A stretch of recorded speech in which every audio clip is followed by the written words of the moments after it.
So food deserts are a whole big topic in food studies. A lot of scholars have written really great stuff and focused on this topic and looked at other ways of even framing the issue. So maybe it's not a food desert, meaning a naturally occurring area where, oops, there's no fresh food, but food apartheid, right? It's a regime, a political choice to say, because of redlining, right? So there's not going to be certain institutions built. There's not going to be certain retail environments in certain communities because of just straight up racism. You could also look at this as an issue of food sovereignty. So how do people have control over their own food and they're able to eat the healthy food that they feel is appropriate? And that gets, I think, to a really interesting place for someone who has an urban farm business, because part of the value proposition could be not just you're always growing high-end leafy greens or cannabis, but you're looking at what food is desired by different communities. So maybe that's part of the opportunity, is just saying, are there communities here that are not being served and they're buying food from probably not too far away, field farmers, but hey, is there an opportunity here to supplement? Are there foods that I can grow that maybe I'm not used to growing? But I think that could be an opportunity.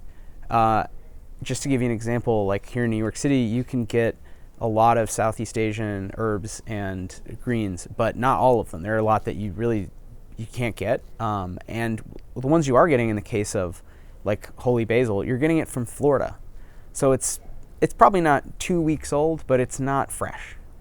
There was a farm that was growing it on Long Island, and I don't think it is anymore. So I think that's like the kind of opportunity. If you can add that and get that out in a way that's economic, it may require, for some people who are used to talking to chefs who are buying, lettuces and basils, sweet basils, it may require going to other kinds of restaurants and saying, hey, what do you, let's talk. I'm a farmer and I'm growing cool crops. I'm growing specialty crops, and I want to, learn what you're cooking, what you like to cook with.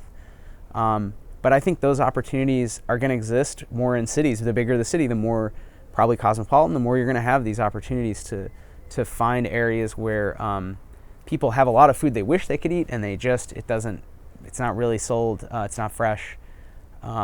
Maybe that's an opportunity.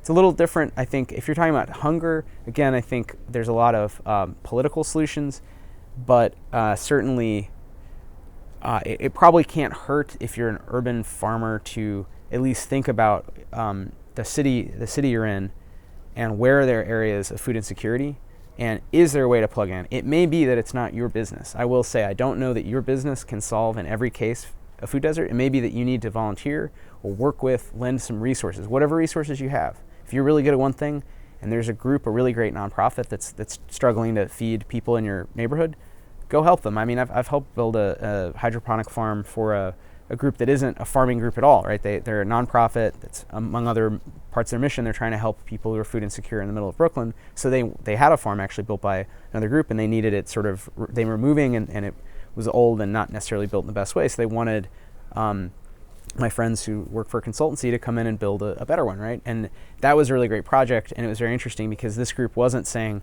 we care a lot about farming per se. They care about food insecurity. At the end of the day, it comes down to some of the same things. They're trying to make sure they have that local, fresh, good food and they can give it away. But that may be a case where the time you'd spend with that group, you're either doing pro bono or for a lower cost than you would put into your own business, and that's a choice you'll obviously have to make.